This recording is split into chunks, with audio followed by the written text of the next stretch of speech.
নমস্কার দর্শক, সংবাদ আবির্ভাবের গুরুত্বপূর্ণ সংবাদে আপনাদের সকলকে স্বাগত।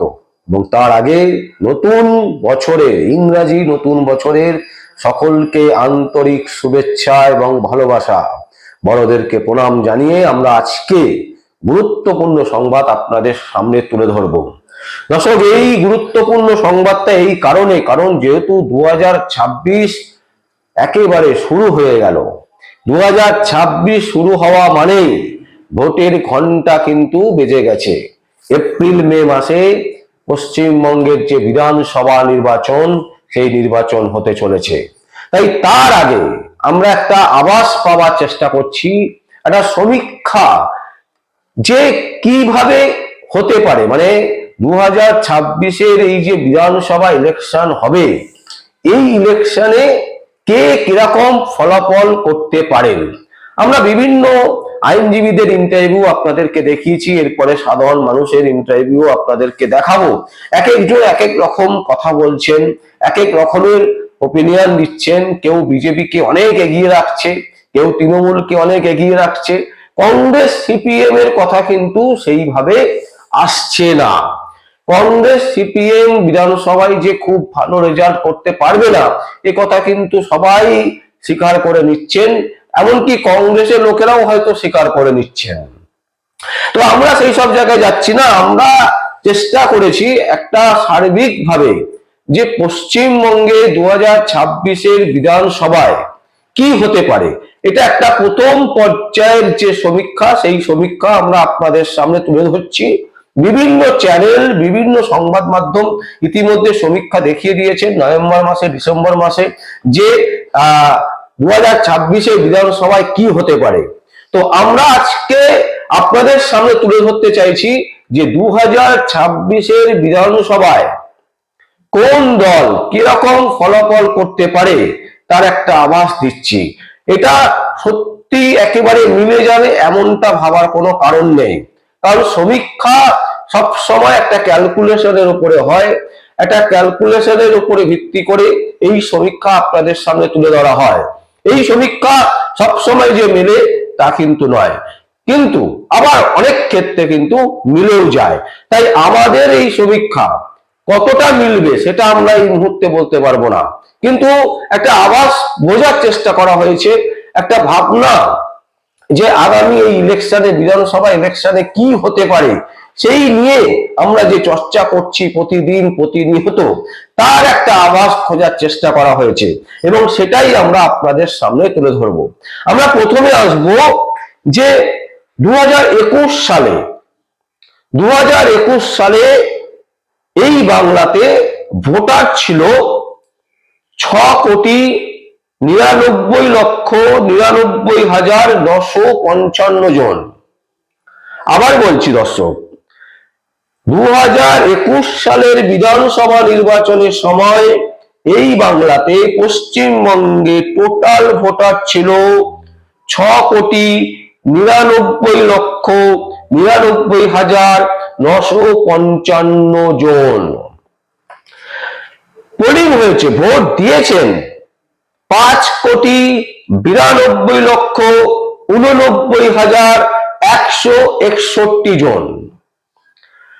আর টোটাল পার্সেন্টেজ হিসেব যদি করা যায়, তাহলে 84.7% কিন্তু পোলিং হয়েছিল, ভোট দিয়েছিল। তার মধ্যে তৃণমূল কংগ্রেস পেয়েছিল 213টি আসন, পার্সেন্টেজ অফ ভোট হচ্ছে 48.5%। আর বিজেপি পেয়েছিল 77টি আসন, 38.5%, মানে 10%-এর কিন্তু পুরো ডিফারেন্স ছিল। এবং এই 10% ভোট যদি ঘুরিয়ে দেওয়া যায়, তাহলে কিন্তু বিজেপি চলে আসে বিধানসভা ইলেকশনে, এরকমটাই মনে হবে সবার। কিন্তু যে সমীক্ষা আমরা চালিয়েছি, যে সমীক্ষা থেকে আমরা বিভিন্ন মানুষের সাথে কথা বলে বিভিন্ন ভাবে জানতে পেরেছি, বিভিন্ন সমীক্ষাকে আমরা ট্যালি করেছি, তার মধ্য থেকে যেটা উঠে এসছে, আমরা বারবার বলছি যেটা একেবারে হু মিলে যাবে এমনটা নাও হতে পারে, মিলতেও পারে কিন্তু নাও মিলতে পারে। এটা যে একেবারে মিলবে এরকম বাক্য ব্যয় আমরা কিন্তু কোনো মতেই করব না আমাদের দর্শকের কাছে। আমরা একটা আভাস বোঝার চেষ্টা করেছি এবং সেইখান থেকে আমাদের যেটা মনে হচ্ছে, যেটা হতে পারে কিন্তু নাও হতে পারে, তা যেটা হতে পারে 2026 পশ্চিমবঙ্গে ভোটের সমীক্ষা অনুযায়ী টিএমসি, প্রথমে আমরা আসছি তৃণমূল কংগ্রেস। তৃণমূল কংগ্রেস 138টি আসন পাবার সম্ভাবনা কিন্তু প্রবল। মানে যদি আমরা ধরি প্রাপ্ত আসন 130 থেকে 40-এর মধ্যে থাকবে। 138টি আসন তৃণমূল কংগ্রেসের পাবার সম্ভাবনা আছে, পাবে 130 থেকে 140-এর মধ্যে। তার মানে এই মুহূর্তে যদি ভোট হয় তৃণমূল কংগ্রেস কিন্তু 130 থেকে 140টি আসনের মধ্যে থাকবে এবং 138টি আসন পাবে বলেই কিন্তু মনে করা হচ্ছে। এই দিক থেকে দাঁড়িয়ে যদি আমরা দেখি আমাদের দ্বিতীয় যে দল আছে সেটা হচ্ছে বিজেপি। বিজেপি 112টি আসন পাবে, 110 থেকে 120-র মধ্যে তাদের আসন কিন্তু থাকবে। তাহলে যেটা আমরা দেখছিলাম যে মাননীয় স্বরাষ্ট্রমন্ত্রী কলকাতায় এসে তিনি যেভাবে বলে গেছেন, যেভাবে তিনি দিলীপ ঘোষকে সাথে নিয়ে সবার সাথে মিটিং করেছেন এবং যেভাবে তিনি তার বক্তব্য রেখেছেন, এগুলো কিন্তু সবটাই এই সমীক্ষার যে আমরা তুলে ধরছি এটা কিন্তু তার আগের ব্যাপার। মানে যেখানে দ্বন্দ্ব ছিল বিজেপির দিলীপ ঘোষের সাথে কিন্তু একটা দ্বন্দ্ব চলছিল দলের মধ্যে, এই দ্বন্দ্ব চলাকালীন অবস্থায় কিন্তু এই রেজাল্ট এসছে। তাহলে এখন যদি আমরা দেখি যে দিলীপ ঘোষ যদি ফুল টাইম বিজেপিকে দেয় এবং বিজেপির যারা নেতা নেত্রীরা আছেন তাদের সাথে যদি সবাই মিলে জোট হয়ে যদি তারা লড়াই করেন তাহলে কিন্তু এই সংখ্যাটা পরিবর্তন হতে পারে বলে মনে করা হচ্ছে। কারণ অমিত শাহ এসে কোন টোটকা দিয়েছেন আমরা জানি না, দিলীপ ঘোষের সাথে কি কথা হয়েছে আমরা জানি না, কিন্তু দিলীপ ঘোষ আজকে থেকে গতকাল থেকে রীতিমতো চাঙ্গা হয়ে উঠেছেন, এটা কিন্তু একেবারে দেখা যাচ্ছে বিভিন্ন সোশ্যাল মিডিয়াতে, বিভিন্ন সংবাদ মাধ্যমে আমরা দেখতে পাচ্ছি। তাই এই চাঙ্গা অবস্থা যদি আরো চাঙ্গা হয়ে ওঠেন তিনি এবং দলের সবাই যদি একত্রিত হয়ে লড়াই করেন তাহলে কিন্তু এই রেজাল্টটা চেঞ্জ হতেও পারে। তাই এই মুহূর্তে যদি মানে এই অমিত শাহ আসার আগে পর্যন্ত যদি আমরা দেখি বিজেপির যে একটা মানে দ্বন্দ্বর পরিবেশের মধ্যে যদি ভোট হতো তাহলে কিন্তু বিজেপি 112টি আসন পাবে 110 থেকে 120-র মধ্যে। এরপর হচ্ছে কংগ্রেস, জাতীয় কংগ্রেস। কংগ্রেস এই মুহূর্তে শুভঙ্কর সরকারের নেতৃত্বে লড়াই করছেন এবং আগে আমরা যেটা দেখেছিলাম অধীর রঞ্জন চৌধুরী তিনি এতগুলো পোর্টফোলিও নিয়ে রাখতেন যে তিনি মানে সারা কলকাতা জুড়ে বা কলকাতার আশেপাশে সেইভাবে কিন্তু তাকে দেখা যেত না, তাকে সবসময় সংসদে দেখা যেত এবং বিশেষ বিশেষ মুহূর্তে অধীর রঞ্জন চৌধুরীকে পাওয়া যেত। কিন্তু এখন লড়াই কিন্তু অনেক বেশি হচ্ছে, প্রতিদিন প্রতি মুহূর্তে শুভঙ্কর সরকার কিন্তু তার নেতৃত্বে দলবল নিয়ে বিভিন্ন জায়গায় কিন্তু মিটিং মিছিল সমস্ত কিছু করছেন এবং সরাসরি তৃণমূল কংগ্রেসের এগেস্টে যেমন লড়াই দিচ্ছেন ঠিক সেরকম বিজেপির এগেস্টেও লড়াই দিচ্ছেন। তো এই মুহূর্তে যদি ভোট হয় আমরা জানি না পরবর্তীকালে কি হতে পারে, এই পরবর্তীকালে ফিগার চেঞ্জও হয়ে যেতে পারে, ফিগার অনেক কিছু ডিফারেন্স আসতে পারে, কিন্তু এই মুহূর্তে যদি ভোট হয় তাহলে কিন্তু কংগ্রেস পাবে হচ্ছে 16টি আসন, 10 থেকে 20-র মধ্যে কিন্তু কংগ্রেসের আসন পাওয়ার সম্ভাবনা। সিপিআইএম কিন্তু এই মুহূর্তে খুবই খারাপ পরিস্থিতিতে আছে। আমরা যেটা দেখলাম যে সিপিআইএম কে নিয়ে কিন্তু বাংলার মানুষ কেউ কিছু সেরকম বলছে না, তবে সিপিআইএম এর যে মিটিং মিছিল যেগুলো হয় সেগুলোতে কিন্তু প্রচুর লোক হয়। তার কারণ হচ্ছে একটা বৃহৎ সংখ্যক লোক সিপিআইএম এর সাথে কিন্তু থাকে, কিন্তু তারা ভোট দেওয়ার সময় কিন্তু অন্য কোনো দলকে ভোট দেয় এবং যার ফলে সমীক্ষাতে যেভাবে উঠে আসছে মাত্র 8টি আসন এবং এই 8টি আসনও পাবে কিনা সন্দেহ করা হচ্ছে, কারণ 5 হতে পারে, মানে 5টা আসনে কিন্তু সিপিএম পেতে পারে, মানে 8-এর নিচেও কিন্তু সিপিএম পাওয়ার সম্ভাবনা প্রবল। বলছে 5 থেকে 10টি আসন, এবং সংখ্যা তত্ত্বে যদি দেখা যায় যে 8 বলা হচ্ছে 5ও নামতে পারে। এটা কিন্তু একেবারে স্পষ্ট। যেমন কংগ্রেসের ক্ষেত্রেও কিন্তু বলা হচ্ছে যে 16, কংগ্রেসের সেটা কিন্তু 10ও নামতে পারে, 10 থেকে 20, মানে 16 যে 16-র ওপরে পাবে তা নয়, 16 নিচেও হতে পারে 10। ঠিক সিপিএম এর কিন্তু সেম সম্ভাবনা। সিপিআইএম বলছে সিপিআইএম এর 8টি আসন পাওয়ার সম্ভাবনা, সেখানে 5 থেকে 10 মানে 5ও পেতে পারে।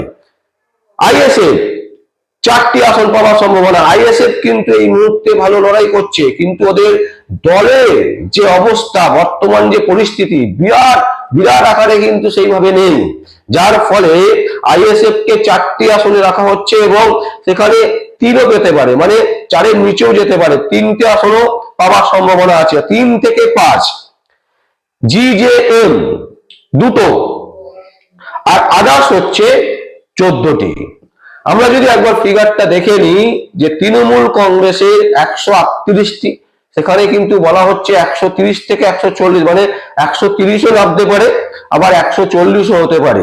এই সংখ্যাটা কি বাড়বে আমরা এই মুহূর্তে কিন্তু জানি না, কারণ তৃণমূল কংগ্রেসের যেভাবে দুর্নীতি প্রকাশ্যে এসছে, এবং যেভাবে তৃণমূল কংগ্রেস বিভিন্ন ক্ষেত্রে একেবারে নির্বাচন কমিশন থেকে শুরু করে নানান রকমের মানে অঙ্গভঙ্গি করা, মমতা ব্যানার্জির যে কুৎসিত মন্তব্য প্রধানমন্ত্রী স্বরাষ্ট্রমন্ত্রীকে নিয়ে, এছাড়াও তিনি বিভিন্ন ভাবে যেভাবে অশান্তির একটা পরিবেশ তৈরি করার চেষ্টা করছেন, দিয়ে না দেওয়া, এই সমস্ত কারণগুলো কিন্তু যুক্ত আছে। এবং এখন এই মুহূর্তে যদি ভোট হয়, তাহলে টিএমসি কিন্তু 138টি আসনের বেশি পাওয়ার সম্ভাবনা নেই। 130 থেকে 140, মানে 130ও হতে পারে, আবার 140ও কিন্তু হতে পারে। বিজেপি 112টি আসন। বিজেপির যেখানে প্রবলেম সেটা হচ্ছে হিন্দুত্ববাদী এত বেশি করে পশ্চিমবঙ্গে মানে করার চেষ্টা করছে, যার ফলে বহু হিন্দুরা আছে তারা কিন্তু বিজেপিকে একটু নেগলেক্ট ভাবে দেখছে, বিজেপিকে একটু মানে কড়া চোখেই দেখছে, যে এরা যদি আসে তাহলে কি হিন্দু হিন্দু করবে। এই জিনিসটা কিন্তু অনেক হিন্দুদের পছন্দ নয়। তো যে কারণে বিজেপি 112টি আসন, যদিও তাদের আগের যে আসন 77টি আসন থেকে, সেখান থেকে কিন্তু তাদের আসন বাড়ছে, এটা কিন্তু একদম স্পষ্ট ইঙ্গিত। 110 থেকে 120, মানে 112 হতে পারে, প্লাস 120ও হতে পারে। কংগ্রেসের হচ্ছে 16টি, সেখানে 10 থেকে 20, মানে 16-র নিচে 10ও হতে পারে, 20ও হতে পারে।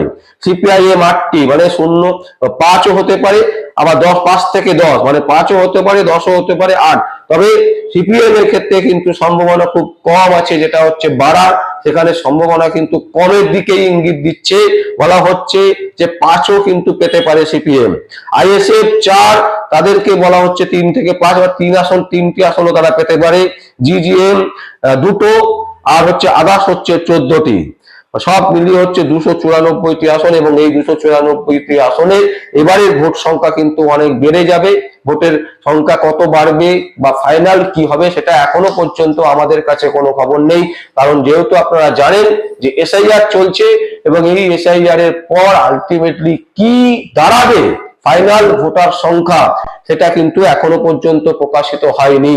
যখন প্রকাশিত হবে তখন আমরা আবার একটা সমীক্ষা আপনাদের সামনে তুলে ধরবো, এবং সেই সমীক্ষা অনেকটা আরো বেশি বেশি করে অনেকটা এগিয়ে থাকবে একেবারে সঠিকের জায়গায়। এবং এই মুহূর্তে যেটা আমরা আপনাদের সামনে তুলে ধরলাম, তাতে করে কিন্তু এককভাবে কোনো দলই কিন্তু আসতে পারছে না।